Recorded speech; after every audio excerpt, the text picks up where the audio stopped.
One welcome back to my channel B U study point. आज हम देख रहे हैं बी फर्स्ट सेमेस्टर की फिजिकल एजुकेशन की यूनिट 3 का पार्ट 2 जिसका नाम है history of physical education in ancient Greek. तो चलिए स्टार्ट करते हैं। So Greece was a union of several independent city state. तो ग्रीस जो है वो काफ़ी सारे सिटी स्टेट से मिलकर बना है।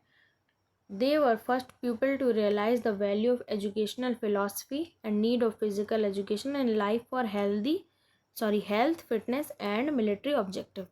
ग्रीस के लोगों ने ही सबसे पहले फिजिकल एजुकेशन और एजुकेशनल फिलॉसफी की वैल्यू को जाना और हेल्थ और फिटनेस की इम्पोर्टेंस को समझा। हिस्ट्री ऑफ ग्रीस जो है मतलब history of physical education in Greece जो है वो 4 भागों में डिवाइडेड है या 4 पीरियड्स में कह लीजिए। फर्स्ट है होमेरिक पीरियड जिसे कि डार्क एज भी कहा जाता है, फिर है स्पार्टन पीरियड जिसे क्लासिकल एज भी कहा जाता है, फिर है अर्ली एथियन पीरियड, फिर आता है लेट एथियन पीरियड जिसे गोल्डन पीरियड भी कहा जाता है।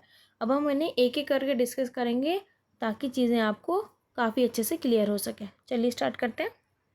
सो Homeric period also known as dark era.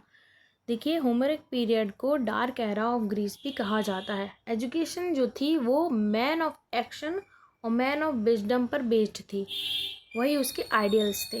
देखिए मैन ऑफ एक्शन और मैन ऑफ विजडम का मतलब है मैन ऑफ एक्शन मतलब जो क्रियाशील व्यक्ति थे उन पर बेस्ड थी, और मैन ऑफ विजडम का मतलब है मतलब जो किसी आर्ट या फिर किसी स्पेसिफिक नॉलेज या क्राफ्ट में जो थे वो होशियार थे, जो लोग उन्हें मैन ऑफ विजडम कहा जाता है। मैन ऑफ एक्शन मतलब जो क्रियाशील व्यक्ति हैं, मतलब जो बलवान हैं, स्ट्रांग हैं, उन्हें मैन ऑफ एक्शन, और मैन ऑफ विजडम वो जो कि किसी नॉलेज या फिर किसी क्राफ्ट के एरिया में काफ़ी एक्सपर्ट है, स्पेसिफिकली किसी चीज़ में एक्सपर्ट है।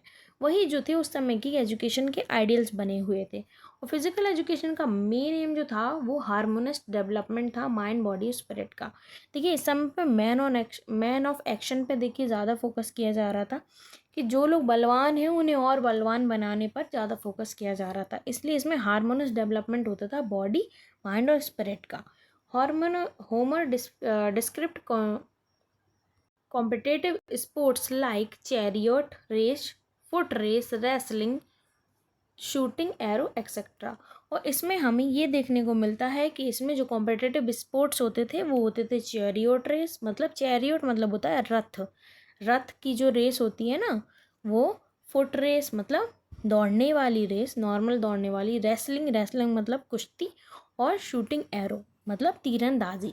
ये जो है ये इस पीरियड में हमें देखने के लिए मिले हैं ये स्पोर्ट्स जिन पे सबसे ज़्यादा एम्फेसिस दिया गया। और ये तो मैं आपको बता ही चुकी हूँ कि इसमें मैन ऑफ एक्शन और मैन ऑफ विजडम के जो है सबसे ज़्यादा फोकस दिया गया है। नेक्स्ट है Spartan period. So Spartan period also known as classical age, इसे क्लासिकल एज भी कहा जाता है। और इस एज में भी जो है एजुकेशन का एम मैन ऑफ एक्शन पर बेस्ड था। मतलब पहले जो था पीरियड उसमें मैन ऑफ विजडम पर भी बेस्ड था, लेकिन इस पीरियड में जो है सबसे ज़्यादा फोकस मैन ऑफ एक्शन पे किया गया।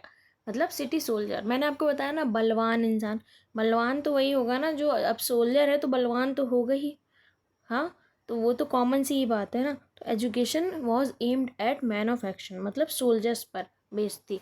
Spartan women had less intensive physical activities and program, unfit baby was expose to that.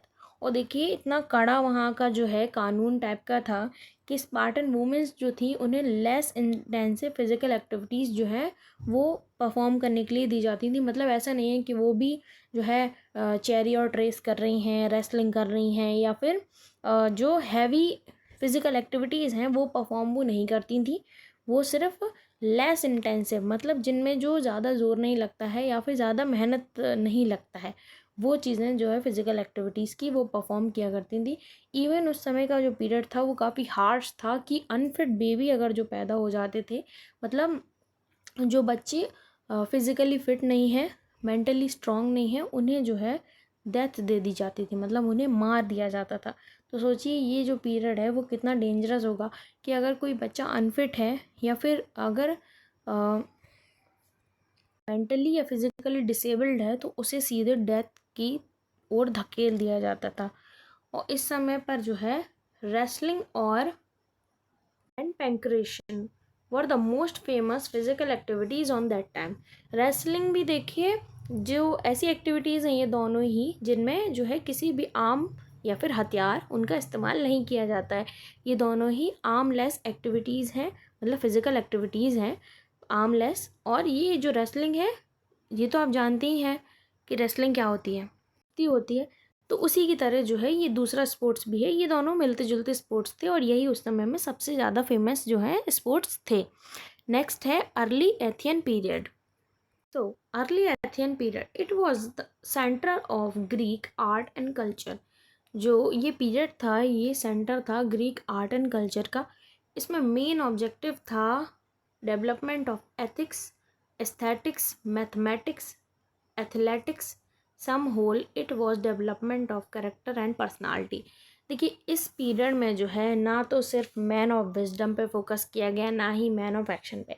इसमें मिला जुला जो है कंट्रीब्यूशन हुआ है कि मतलब इसमें आर्ट, कल्चर, एजुकेशन, एथिक्स और मैथमेटिक्स और एथलेटिक्स, मतलब होलसम डेवलपमेंट जो है वो इस पीरियड में फोकस किया गया है।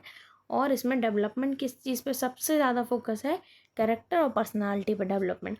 और हम पहले ही पढ़कर आए हैं कि फिज़िकल एजुकेशन के अंदर जो है एक ह्यूमन जो है physically, mentally, socially and economically नहीं बट फिज़िकली, मेंटली, सोशली तीनों तरीके से जो है डेवलप होता है। और इस पीरियड में अर्ली एथियन पीरियड में इसी चीज़ पर फोकस किया गया है। अब हम पढ़ते हैं लेट एथियन पीरियड के बारे में।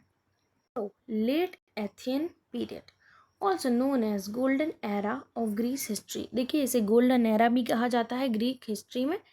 In this period hypocrite the father of medicine create medical exercises in this period. और देखिए इस पीरियड को इसलिए गोल्डन पीरियड कहा जाता है क्योंकि जो हिपोक्रेट हैं जो कि फादर ऑफ मेडिसिन हैं, उन्होंने मेडिकल एक्सरसाइजेस का जो है निर्माण किया या फिर उन्हें क्रिएट किया इस पीरियड में। In the field of physical education and athletics festival event of festival was turned into profession and profitable business, so the standard of discipline was declined। तो देखिए इस समय पे जो क्या है फिज़िकल एक्टिविटीज़ और जो एथलेटिक्स थी वो जो है एक कॉमर्शलाइजेशन की ओर बढ़ने लगी। तो जो उनके डिसिप्लिन्स थे वो डिक्लाइन भी होने लगी। ये इसका थोड़ा माइनस पॉइंट भी हो सकता है। जो फिज़िकल एक्टिविटीज़ थी उन पे एम्फेसिस जो है वो ज़्यादा दिया जाने लगा क्योंकि कॉमर्शलाइजेशन जब किसी चीज़ का होता है ना तो वो चीज़ डेवलप ज़्यादा होती है। क्योंकि कॉमर्शलाइजेशन होगा तो लोगों का जो इंटरेस्ट है उसमें काफ़ी ज़्यादा बढ़ेगा क्योंकि पैसा जो है वो हर चीज़ को अट्रैक्ट करता है। ये तो आप भी जानते हैं और मैं भी जानती हूँ। इस समय में जो है उसके डिसिप्लिन और स्टैंडर्ड जो है वो थोड़ा डिक्लाइन हुए, बट फिज़िकल एजुकेशन को जो है काफ़ी ज़्यादा इम्पोर्टेंट माना जाने लगा और इसमें हेल्थ और वेलबींग ऑफ पीपल, मतलब लोगों की हेल्थ और उनकी वेलबींग पे काफ़ी ज़्यादा फोकस किया जाने लगा। तो ये जो था लेट एथेंस पीरियड में जो है ये चीज़ें अपनाई गई। तो ये वीडियो यहीं तक थी। अगर आपको वीडियो पसंद आई है तो please like, share and subscribe ज़रूर कीजिएगा। और अगर आपको कोई भी इशू है, कोई भी प्रॉब्लम है तो आप कमेंट सेक्शन में मुझे बता सकते हैं। अब इसके बाद जो हम टॉपिक कवर करेंगे वो है history of physical education in ancient Rome. और फिर ये हमारी यूनिट 3 जो है वो पूरी तरीके से ख़त्म हो जाएगी। फिर हम नेक्स्ट यूनिट पर प्रोसीड करेंगे। अगर आपको कोई भी इशू रहता है वीडियो में, कोई भी चीज़ समझ नहीं आ रही तो आप मुझे कमेंट सेक्शन में पूछ सकते हैं, मैं रिप्लाई ज़रूर दूंगी आपको। तो चीज़ें मैं धीरे धीरे कवर करने की कोशिश कर रही हूँ कि आपका सिलेबस जो है मैं जल्दी से जल्दी जो है कवर करा सकूँ।